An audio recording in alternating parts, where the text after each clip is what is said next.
So I'm on the Guinness, and there's a little reason for that. Oh, go on then. Is I don't know if you're aware, and I don't think you can tell by my face, is I'm quarter Irish. So I'm on the Guinness, and there's a little story about that. My great grandmother was called Molly Murphy, and she lived somewhere in Ireland. But apparently, her brother is Gillian Murphy's great grandfather. Gillian Murphy being the actor from Peaky Blinders. Get So away. apparently, call me mother. Call me mother. That's true. So if Gillian, if you're watching this, I am your long lost cousin. So in respect to that, I want to put me Peaky Blinders cap on. Look at that. Just want to have the first beer, because for my Irish famous cousin, do I look like him?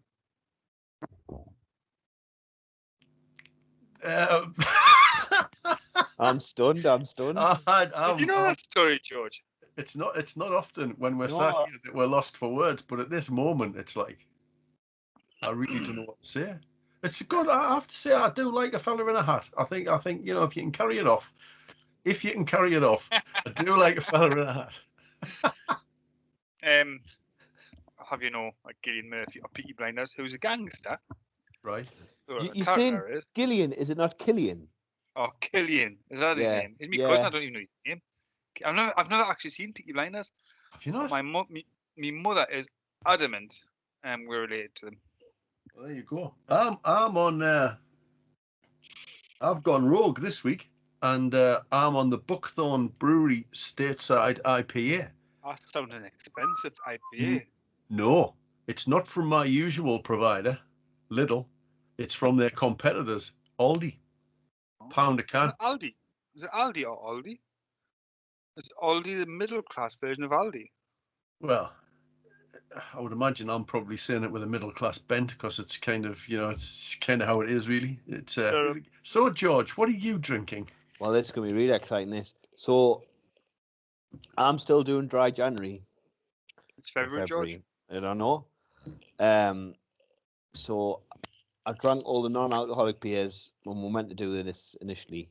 So, all I've got left is Aldi's tonic water. Is it sparkling or is it flat? I think it's a bit flat now, because What's sparkling? The bottle's been opened and now it's like... You put no effort into this, have you, George? Why have you got it in a jam jar? Have you run out of glasses? It's like a sort of cool sort of thing. Oh, is it? Right, okay. Yeah. I see. It's really rainwater, to be honest. I've just left the jar outside. That's the effort I put in. I think your jam jar glass is up there in the same way of cool that Jamie's hat is. Yeah. And this glass was in the bar in many of the scenes in Peaky Blinders. No way. Get away. Table number 14. Excellent. Wow. Incredible. Wow. Where was that shot? Do you know? Leggett. Which is in South Shields, Stephen. Get away. Get away. State I'm from. It wasn't, was it? No. I tell you what, you got me going. It's because it's late. It's late. We normally do this. I'm going nowhere.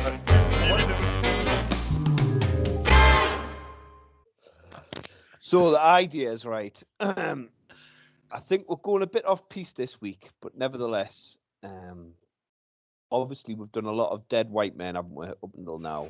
We've done Wittgenstein, even. Jamie, you did. Plato and Descartes. And Kierkegaard. So we're probably in a very thin strip of time, thin strip of countries. So what I've tried to do, and I'm not sure whether this is available on even YouTube. Wow. So this is all going to be original. So we'll see how it goes. Today, I'm going to discuss, and we're all going to discuss, the 16th century Chinese novel, Monkey. Ooh. Wow. And also, well, I'm going to tell the same story 3 times in 3 different ways. So we will get it. We will get a segue into European philosophy. All in English, or are you going to change languages into Mandarin? No, we're not going to change languages, Jamie. We're going to keep it in English. I know that's a bit disappointing for you, but we're going to do it nevertheless. So, the main source of this is one of the main historical books in Chinese culture, Monkey, which people mostly will know from the 1970s TV program. So it was absolutely, batshit crazy, really. No one knew what was happening. It was just berserk. I loved it. I absolutely loved it. Did you watch it, Steve? Not systematically. I probably saw a few episodes, but I was a bit younger. I think it was in my age group, which was 5 or 6 year old at the time. Do you know what? Me and you were going to fall out. Like me and you, it's been criticism after criticism tonight. I don't think seeing you're a bit older is a criticism. I think we should be valuing age. I think Stephen, rather than think this is a negative, I think you should reflect on that. I think I will. I'll go and reflect on that, where we actually let George tell his story 3 times. Apparently, it's like one of your lectures. Same thing, 3 times.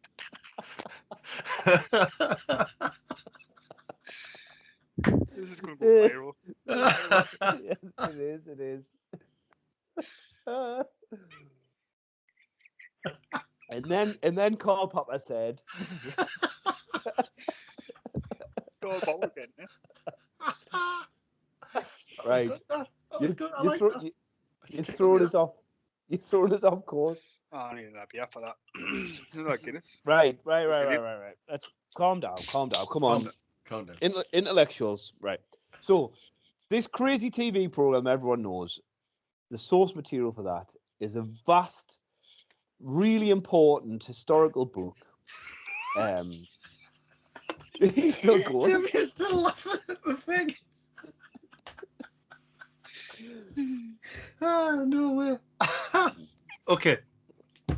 He's gone. He's gonna Jamie, compose yourself, man. All right. So, crazy TV program. It's based on a fairly serious book. Absolutely vast. I think it's about 10 chapters, very dense. And anyway, to cut to it, it's a story of this monk and 3 helpers have to go from China all the way to India to get the holy scriptures from the Buddha. Okay, so this is all set in the 5th century in China, and strangely, the Buddha was born in 5th century BC. But let's not get facts get in the way of a good story. And anyway, like the TV program, you've got monkey, piggy, dragons, all this stuff, and they have to battle all these monsters. So there's this massive ordeal. Think of the Avengers times 100, battling ghosts, go to hell, heaven, all this stuff.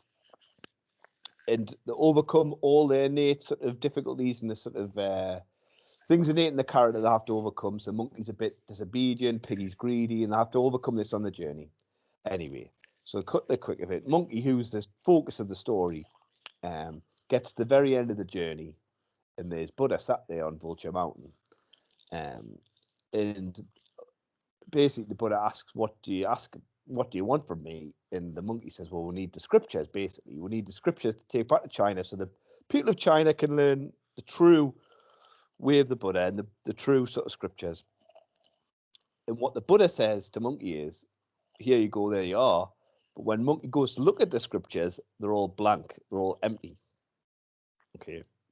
So the basic message is that the true message of Buddhism, any belief system, is the journey to get there rather than the sort of messages in the text.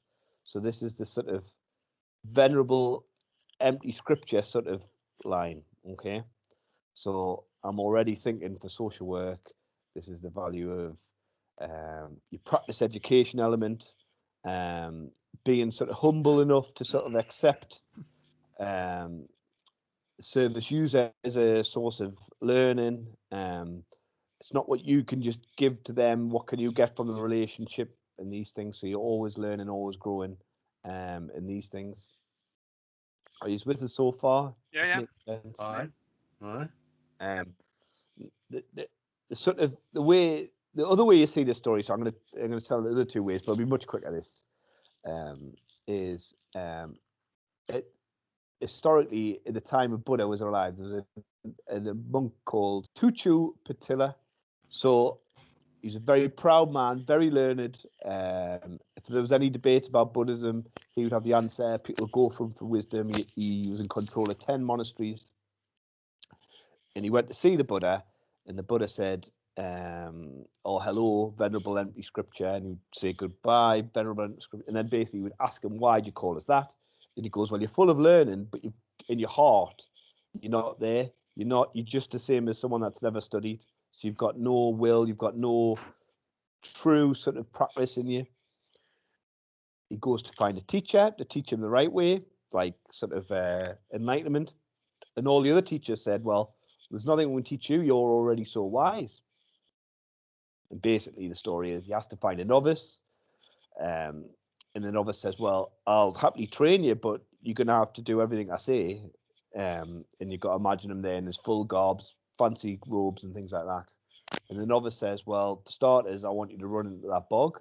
And he goes to take his robes off. He goes, no, leave the robes on. So he has to run against his better instincts into the bog and get full of clots and that. Okay, the third way, and I think this might be a link that's not made, Jamie, so this could be new.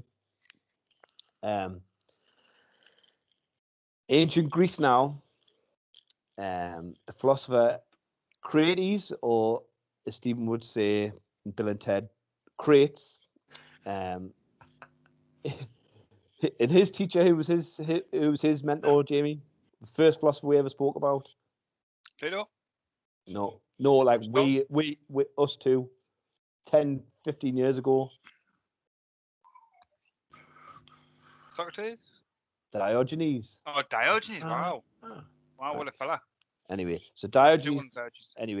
Diogenes taught Crates. Crates taught Zeno, not Zeno of Achilles and the tortoise, the other Zeno. Anyway, so obviously. So go on. Obviously not that Zeno. Yeah. So Zeno's had a shipwreck, lands in Athens, goes to the bookshop, starts reading some Socrates, and he's overwhelmed by it. Brilliant, cynical, sort of the questioning sort of stuff like that. He goes to the bookshop owner and he goes, where can I find a man as wise as Socrates? And as stories go, Crates is walking past the door and he goes, that man there, he can teach you. He goes, okay. And Zeno's rich, proud fella, and Crates is sort of way of bringing him on board for this cynical life, stoic life, was to give him a pot of lentils, big boiling pot of lentils, to carry around, to sort of embarrass him, sort of into the sort of austere nature of the sort of belief system. And just to top it off, just as he grabbed it, and he was struggling with it, he sort of smashed it with his sort of staff. So all the lentils were dripping all over, and he had to walk through Athens with this pot of lentils. I don't know whether it was boiling or not. So hopefully can you see the link to the three stories there? Yeah. And I think this is original sort of material. So the point for social work. So this is the link. It's particularly for social work students. I think that they've got to be. It's that striking that balance between the theory learning and being open in your heart to learn both in the practice and from the service users, the families that we work with. And if you don't have that, you're not really going to get anywhere with it. You probably could be a functional social worker, but truly get it, it's a sort of vocation, isn't it, of it, the sort of aspiring bit. You're not going to get there. And I know obviously my practice teachers on the screen now, Jamie, and I remember some of the interventions you showed me were very vulnerable old people in difficult circumstances, did personal care, we did all the stuff that lots of students probably wouldn't do, would they really? But I think that if that human engagement, if that's lacking from your learning, it's a big piece missing.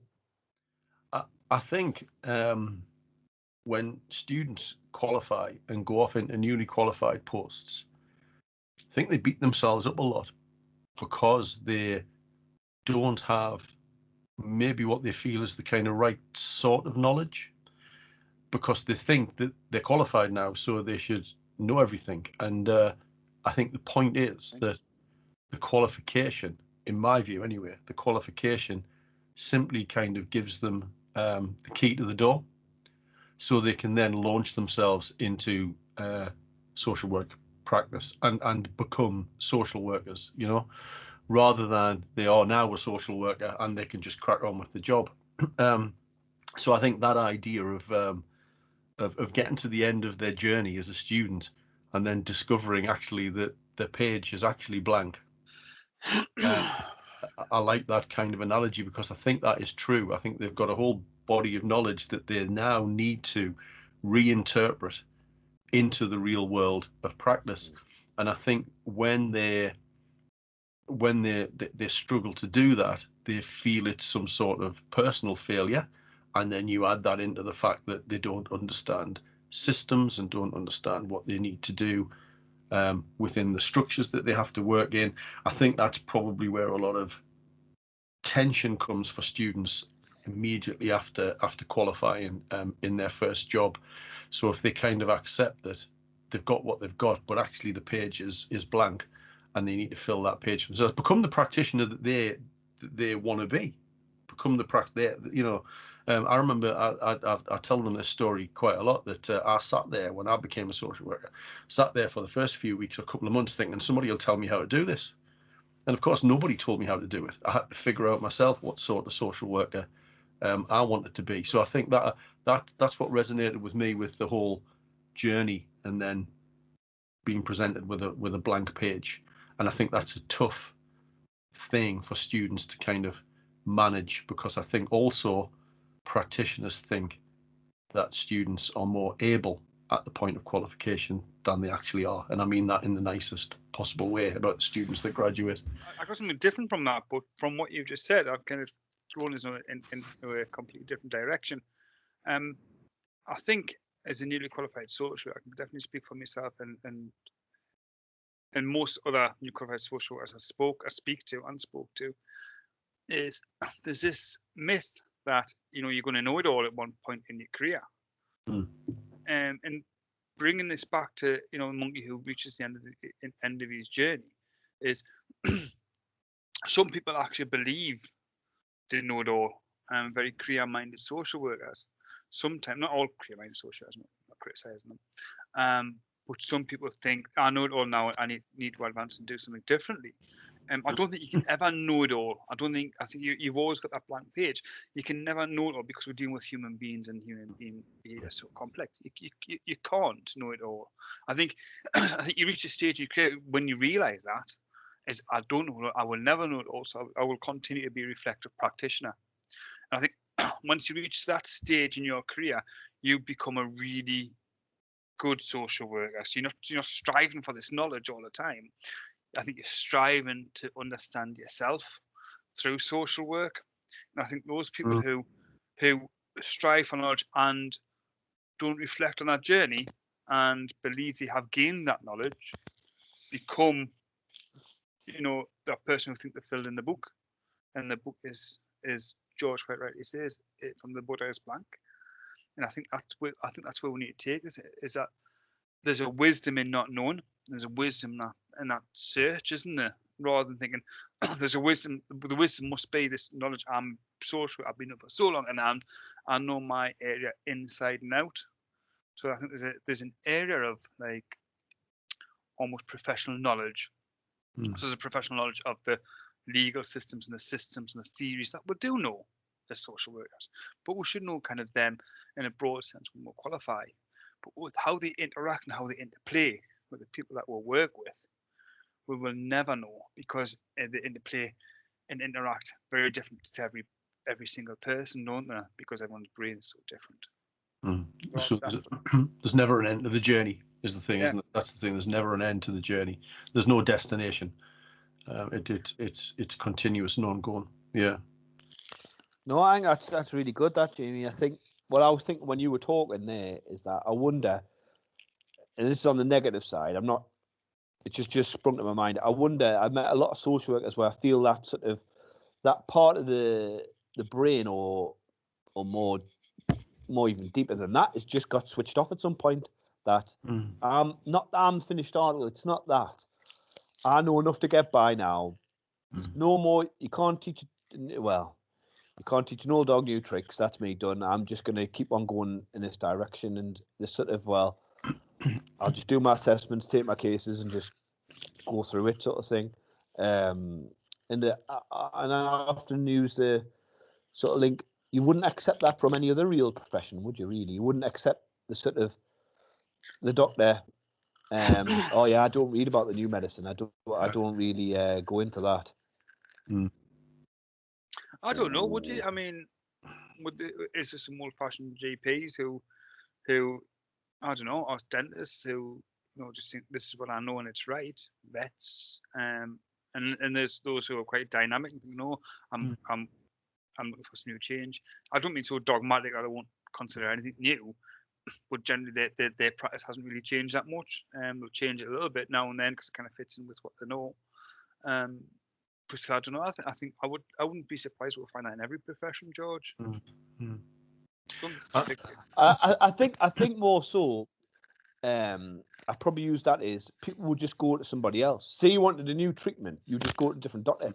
Social work is one thing where you don't really have much choice in who you get. Do you see what I mean? I think there's probably. I think your point's a good one, Jamie. And I'm not, in a sense, it's not what I mean, but I suppose it's another point to reinforce it, that you've got that infinite selection, haven't you? In other professions you might want, but with social work you're sort of stuck.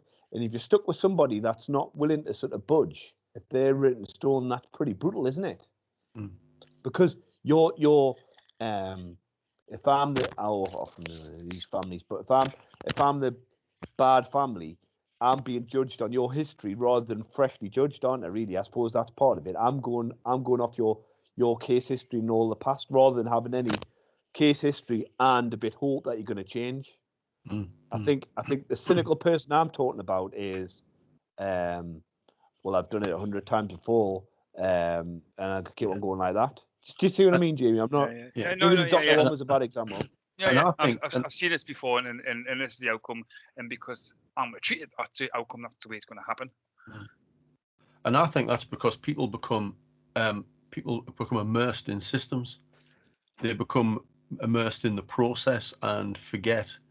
I don't think they forget what brought them into the profession, but I think it starts to take a back seat. So going through the process, assessment, allocation, assessment, care planning, review, etc. They go through.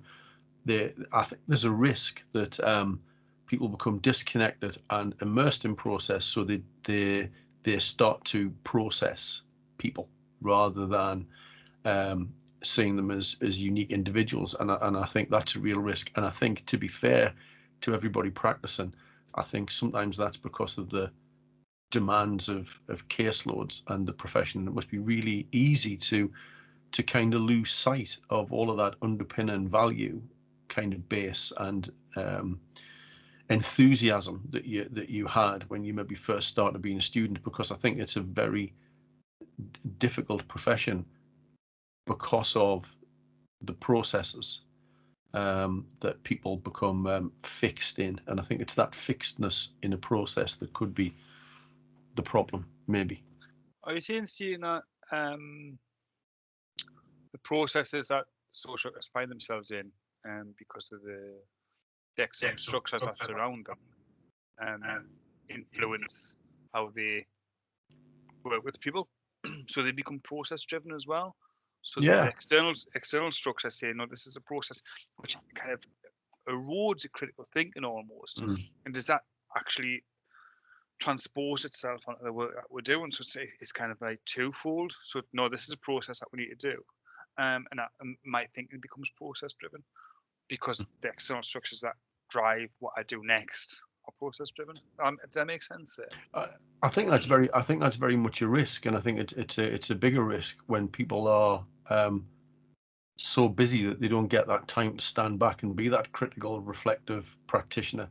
So and I think it's you touched on this before about, practitioners need to kind of reflect and understand themselves. And if they don't have time to stand back and reflect and understand themselves, they don't see that they're falling into the traps of professional process, and I'm sure other professions probably kind of maybe fall into similar traps, and things maybe get missed by doctors and nurses because they think, patient X has presented themselves, they've got these symptoms, so it must be whatever, rather than kind of thinking about the person holistically and as a whole person. So I think it's a risk, and I think it happens to people sooner and sooner in their career progression. So linking it back to Monkey is the processes around the way social work, not what they do, not actual active social work, but how where things fit within policies and procedures. Is that the written book, the written scriptures that Monkey was searching for, rather than the blank sheets, is where true social work lies. Yeah, I think this is sort of bringing my thinking to a head. What you've both just said. I think that if the procedure manual, how to become a Buddhist, how to become a social worker for whatever local authority, that's the book, isn't it? It's full with policies, procedures, your past assessments, all this stuff. But it's like something we use with the solution focus, Jamie. The solution to the families, the difference maker thing, it's got to be a maverick move, doesn't it? It's got to be something with that energy, that electricity, almost has to be a little bit risky, doesn't it? You're taking a risk. Yeah. It's like the example we used about the Shazer, and the guy goes, "Oh, I wish I was dead," and he goes, "Oh, well, who would be at your funeral? What would they be wearing?" Do you know what I mean? Like, immediately, as a social worker, you probably think, "Friggin' hell, I'm not willing to go here. What happens if the person kills himself immediately after I've done my visit, and then I get serious case review, blah blah blah blah." But just that risk could make the difference. You see what I mean? That the points that are going to dramatically change people's lives are not going to be in, well, my local authority, South Tyneside procedure manual. The bit that'll make the difference for the student is not going to be in the prospectus for the university, is it? It's in the sort of the extra bits, the sort of risky bits around the side, isn't it? And I think that's brilliant you brought that to this discussion about Tasheza, because I was watching this thing from his wife, Kim In Soo Berg, and she was saying when they were formulating the model before it was solution focus, before when in the very early days in the 70s when they were kind of getting themselves together because they thought they had a different way of working, that they wanted to try to see how it would work. They were saying to local authorities, they were saying to caseworkers, send us your most difficult cases. And I think these are all kind of risk-averse kind of cases. And what they found is that these people who were the most difficult, when they were starting to work with them and started working in a strength-based way, they were saying these weren't difficult people, these were lovely people, and just So I think because they were able to take that risk that you were talking about, George, is it worked, and perhaps, I don't know, I mean I wasn't there, is that risk aversion was the reason why things hadn't changed and people were kind of stuck. And it was just that people who kind of, I wouldn't say take a risk, but I suppose back then it would have been classed as taking a risk, managed to shift people away from that and move forward with their lives. So yeah, I think you've got something there, George. I think, isn't it? It's really important that you're not being risk averse and you're having that conversation with somebody, like saying, as Tasheza says, who would be at your funeral, and using that as a positive thing. Now, I wish I was dead. Well, who'll be at your funeral? What would they think? Blah blah blah. What would they think about you? And taking that into a positive journey is, that's a risk to a social worker, isn't it? Because what will happen from here? But they weren't afraid to take that risk. And I would say solution focus kind of dramatically shifted the way we do things, hasn't it? As social workers. Yeah. I think it's interesting, and I'm as you're saying that there, I'm thinking about how people, service users or families or whatever, get this kind of bad reputation kind of label, because we know, don't we, that the behavior, any behavior that people manifest is the behavior is never the problem, is it? It's always the symptom that sits. It's always whatever sits behind the behavior. The behavior is a symptom. I got that right? Yeah, the behavior is a symptom, and if you sit social workers down, they could tell you that. I'm sure they could. Yet we still seem to have these people, don't we, who get this bad reputation that people kind of don't want to work with or find it problematic to work with. So that's another one of these disconnects from kind of the values that drive us and what we know to be true. That stop labeling the person based on the behavior, start to try and get under that. But it still happens, doesn't it? It still happens. Yeah, and going back to Monkey, just make that link that you made there, Steve, is, just having that blank sheet. That's the most important thing, isn't it? Is you have that blank sheet. You haven't got that written guide of how you deal with that family. You've got a blank sheet, and that's when you were saying this, George. And I was thinking more of a social constructionist point of view, is that you're building something, aren't you? You're kind of thinking you're starting from the blank sheet, rather than the pre-written ideas of what we search for when we first qualify. I'm looking a bit too deeply there, but is that what we should be doing? Is not looking for the instruction manual, and I think that's what Monkey was looking for, wasn't it? The instruction manual. Not looking for the instruction manual in social work. The instruction manual is how to have a blank sheet, and draw upon everything, the knowledge that you've got. It's how to applying that to your blank sheet. Social construction, that's what it is, isn't it? Yeah, it's how to be comfortable with the blank sheet has always been the starting point, isn't it? And I suppose it's the starting point of the next part of the journey, only to find that there's another blank sheet. To start and that's what social work is, only to find there's another blank sheet. You do a bit more of the journey just to find there's another blank sheet, I suppose. Is this where you thought this was going to go, George? No, I think there is a bit of wisdom to it. Honestly, there's not a great deal wrote about this at all. Right. I just strangely started reading it because it was on the radio. Then I seen it was cheap on Kindle, the bridge version, because it's gigantic. Maybe the only translated version you can buy is the short one. I don't know. But, is it any good, George? Is it a nice reader? It's hard work. It's a hard work. It's hard work because it's so far away from our sort of sensibilities. Yeah. A lot of it, I think, even the translation, a lot of it's lost to. Is it Wittgenstein's lying? Yeah. Well, yeah, I suppose, but I suppose it'd be like a Chinese. I suppose I had the Bible for years, but it's just not in our comfort zone of sort of read, because they don't see any difference between Shintoism, Confucianism, Buddhism, load of other isms, and the sort of emperor being the boss of it all crammed in together. There's no like sense to it, like in sort of the God in the sky and Jesus down here that we get. There's none of that. It's all absolutely sort of all over the place.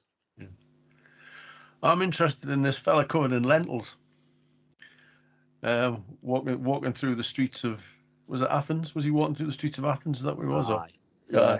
I'm interested in this guy, and I'm interested in him because I think that's a big worry, isn't it, for social work students, newly qualified students, that they kind of get it wrong and they're left with egg on their face, as we would put it, or lentils covering their tunic. Is that not just is that all of it? I mean, I'm certainly worried about having lentils on my tunic. So I think that we all are, aren't we? We're all concerned about that, looking like we don't know what we're doing. Yeah, imposter syndrome. Yeah. So I think the link here, and probably Jamie's already hit upon it, sort of the Socratic question, and the sort of being the sort of gadfly, the sort of person that's going to ask the awkward question, because that's the strong link to solution focus. It's the power of the question rather than the telling. Yeah. So so what do you think honor is, or what, like, it's just this line of endless sort of questioning, isn't it? But I suppose you've got to be you've got to be willing to embarrass yourself, but ask the real awkward question at the table, to get people to go there, to sort of turn everything upside down, isn't it? That's the style of the philosopher. So I think to walk around the public space, because I suppose if there was no rebels, no mavericks, it wouldn't have progressed at all, would it? Western thought, whatever. Do you know, links similar to Shaza's, which brought to mind there exactly about the blank page that the social worker has, and they haven't got a manual, and recognizing that we need to build on something. And I don't know what that is yet, but the person does. And I think a good example of that, to complement Deshaza's example you did, was that video. I think we both watched this one, George. I don't know if you've seen this one, Stephen. Kim In-soo Berg was doing an interview, a counselling session with a man who was forced to be there by the courts, because to have some contact with his son, and I think he had loads of issues, drugs and alcohol, and so this was in Milwaukee in America. And you see then this guy is sitting there, young bloke, and he's sitting there like this. Clearly didn't want to be there. So Kim In-soo Berg asked some questions. You could see, just like, it was a stupid idiot talking about it was a stupid language and blah, blah, blah, blah. He's sitting there like head down, yeah, that type of thing. And she said, so why? Yeah, courts made us come here. Got to be here. All right, okay, that's great. Okay, so why did you turn up? I've got to be here because they want to see my son if I don't come here. So you don't even want to be here, but you value your son so much you'd come somewhere you don't want to be. And you could see his shoulders lift up. He says, "Yeah, I really care about my son." And she starts talking to me. You see this progression, and she see little bits later on, and he's like, he's really engaged. He's talking to me. Yeah, I want to see my son. I want to do this and do that. And Kim In-soo Berg started with a blank sheet. She didn't know where to go with this. She just, she was very skilled at it. So she was saying, right, I've got my blank sheet. You know the answers. I don't know the answers, and I accept that I don't know the answers.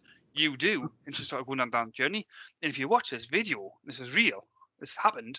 And this guy became from being like, I don't want to be here, to being so animated, and hopefully turned his life on. It certainly seemed that way when you're watching the videos.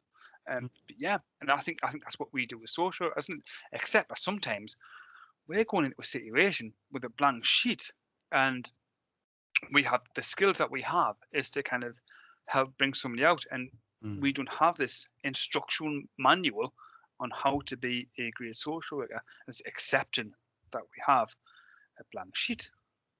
And I think that's the hardest thing about it, isn't it? That's to accept that and using your skills to kind of give that blank sheet to somebody else to kind of work. So we're being strength based, and we're not going in there with capes and rescuing people. It's a bit Carl Rogery, isn't it? Kind of the person kind of has their own answer. They already know there's already an answer in them. They already have the solution to their problem. The skill is to to draw that solution out, not to offer a solution. And I think the point being, and going back to the analogy, is that's the risk, isn't it? So the safe thing to be is, I've got all this knowledge in my head. I know how to think, fit things. I know how to do it. Yeah. Let me do it, and we'll be all right. Because I know I'm going to come in there with my cape on and rescue you. And the risk is to say, hang on, I don't know your narrative. I don't know what's going on in your head. And so therefore, I've got a clean sheet, and all I'm going to do is use my skills to get the strength out of you. And that's that's true social work, is it not? It is, and the problem goes back to the restrictions imposed by the structure, because the structure says you have to have an answer in 28 days, or you have to have an answer in 3 months or 14 days or whatever it happens to be. You've got to come up with an answer in that point. Now, Carl Rogers, the problem for social workers with Carl Rogers is Carl Rogers just says it'll take as long as it takes. And because of the structures that social work works in, it can't take as long as it takes. It has to be done within the timescale of the assessment. Because incorrectly, I suppose, in many ways, we see assessment as the end product, when really, in many ways, the assessment is really the start, I suppose, of intervention, isn't it? But I don't think that's how it's always seen. I think it's seen as we've got to get to the assessment, sort the problem out, get the provision in place, job done, we can move on. So we're not, it's the structure binds us to a certain way of thinking. And I guess Insu Berg and Carl Rogers, they would have just worked more what is maybe they wouldn't call themselves. Well, Carl Rogers would just the therapeutic approach, isn't it? It's talking therapies. Carl Rogers isn't arranging for the rent to be paid, the rent arrears to be paid, or is worrying about the lack review or the other things. Yeah. So a lot of the well, it's the book, isn't it, that has been taken away from them. Mm-hmm. So they there's a lot of blank space to occupy. The work we do as social workers, you can hide in that territory, can't you? Mm-hmm. Mm-hmm. But if you're in a room and the purity of that, I think, and for some reason, and I asked this question the other day, a few weeks ago, my manager said, because they were looking, my team, Connected Carers, they're looking at, basically, there's a lot of support cases, so grandparents going through difficulties, contact stress, blah, blah, blah, blah, blah, training needs, everything. And children with emotional problems, and they're just going to look to employ a family worker. And I said the question, but I might as well have been speaking Chinese. I said, have you ever thought about employing another professional at the same wage? A therapist, a play counsellor? No, never. Just use the pay scale. Mm. It's that thinking, which, and I guess probably where Carl Rogers worked, the Institute of whatever, or Insu Berg. I bet you, I don't know this for at all, but I bet you there'd be a range of well-skilled people from across the fields all putting in the input to help solve a problem. Just see what I mean? I just think it's pretty much absent, particularly in children's social work. I think probably the reason for that is because there's an infinite amount of resources, isn't there? So great if we can give somebody a great service where we can work with somebody for, and reach them goals that we've talked about many times. But the reality is, if you do that, you've got so many more people on the wait list who's getting no service whatsoever. So that's the reality of the situation that people are facing. I think if you look at, I can't speak where, I don't know where Carl Rogers worked. I mean, already he's worked, but I don't know where he worked. But if you look at what Deshays and Insu Berg worked, it was a private enterprise. Mm-hmm. It wasn't a local authority kind of statutory placement, was it? So I think maybe he's got paid in results. I don't know. So that might have worked much better. But if you're a local authority and you're thinking, well, I've got a wait list of 60 people who were desperate for a service, and George is going out and he's saying, right, I can really help this person here, but it's going to take us 6 months, 6 years, whatever it is. Your manager's going to turn around and says, I would love to be able to say, yeah, crack on with that, but what are you going to do with these people here? Mm-hmm. And that's the reality, and that's what we've got to face in social. I think solution focus groups were a bit of an outlet on that, because that solution focused brief therapy is what it was called. I think they've dropped the brief title. I don't know if I'm right on that, because it's short intervention, isn't it? And I think that's probably in the sad fact of life. There's not enough social workers and more people who need the services.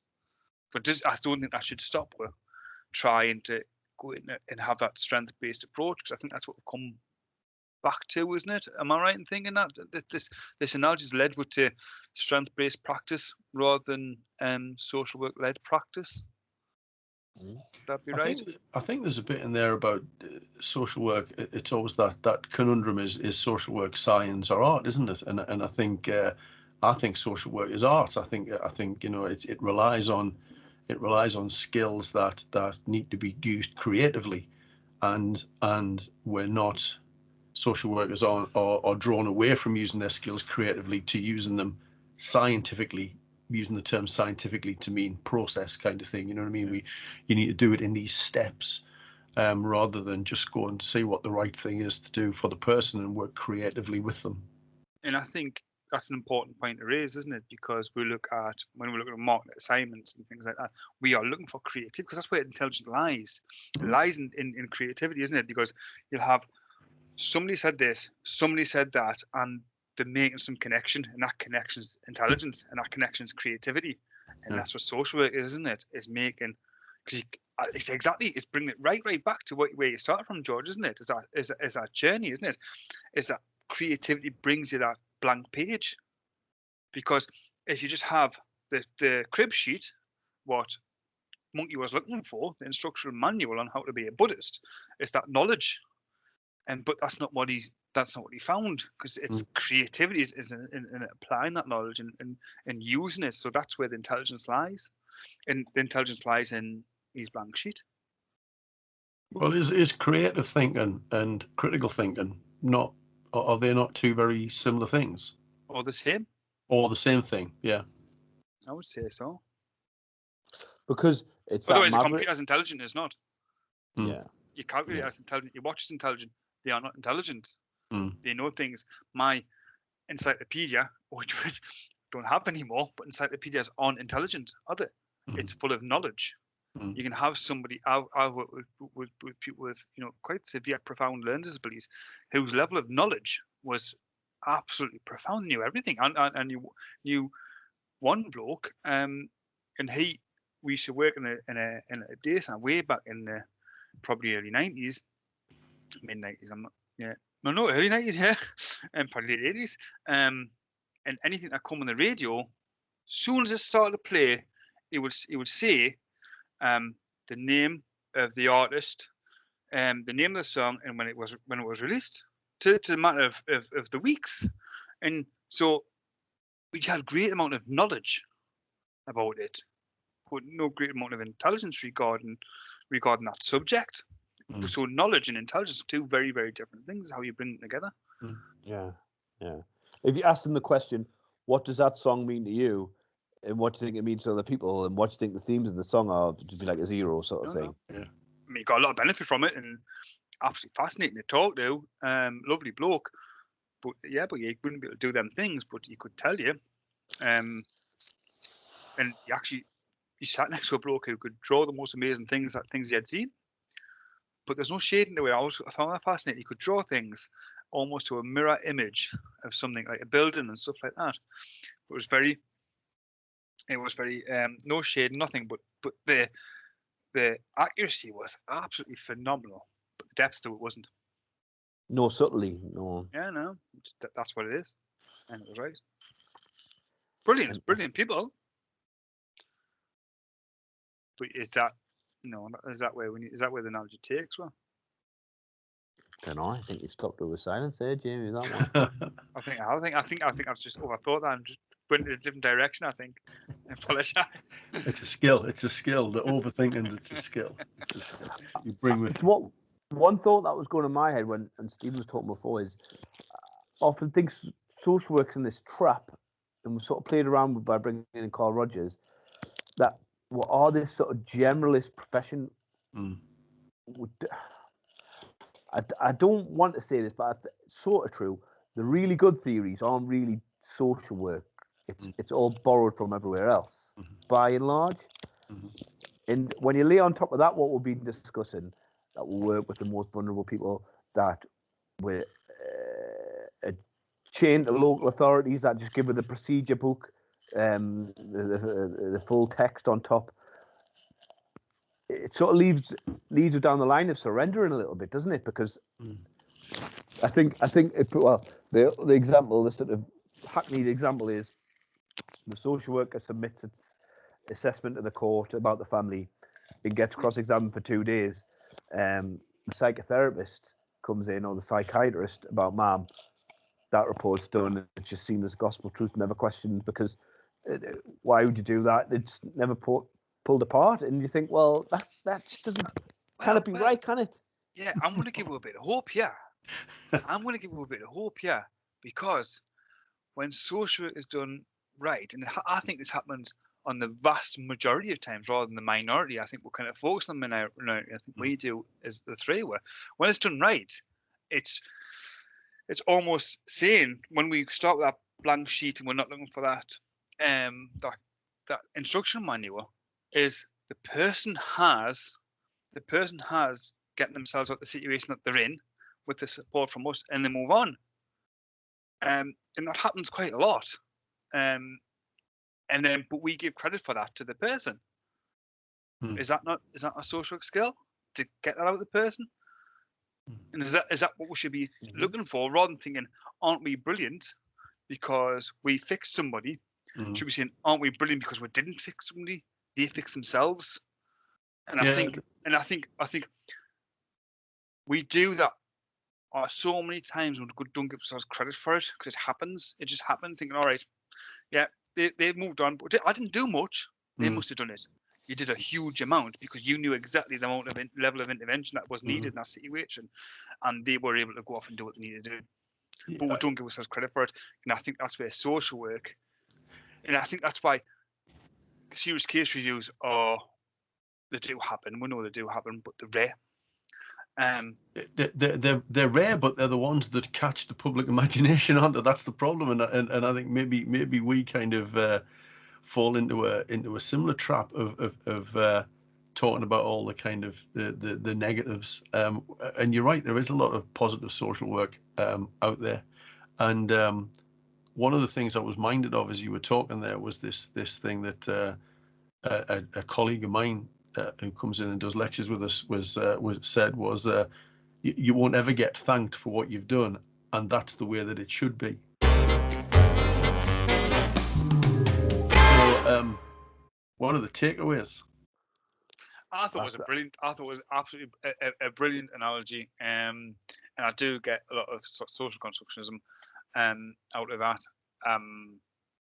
Is that blank piece of paper, and that's probably where we should be starting from. If that's the kind of model you're working from, and recognizing that you work with a person, you work with a human being, and recognizing that you don't have the answers for that person. They have the answers, and a skill of a social is to kind of work through that. I think that's what I got. That's my takeaway. I think I'm wanting to say, which is not my proper takeaway, I'm wanting to say, enjoy the journey, because you might be a bit disappointed with the end result. So it's all about It's all about getting pleasure out of the journey and enjoying all of those moments, because you never know what the end result's going to be. But I think for me, it's that bit about the fact that the journey never ends, that it's a constant kind of cycle of development. I think that's kind of good. I think I'm just fascinated by how we can sow this thread through Socrates, sort of Buddhism, back to Shazer, and it is a very Diogenes. Who? Diogenes As well, yes. But it's a question, and it's the power of the question, not giving someone the answer, isn't it? And I think there's an irony that the least sort of structured and sort of scripted one of these that we've done has been the one where we've been trying fumbling about this sort of concept of doing things on the fly and the risk-taking thinking that's required. I know you two can fire that spirit in the students, and I think that is what's needed, because there's always going to be those push and pulls, isn't there? And that's where your strength of character needs to come through, and that isn't in the rule book.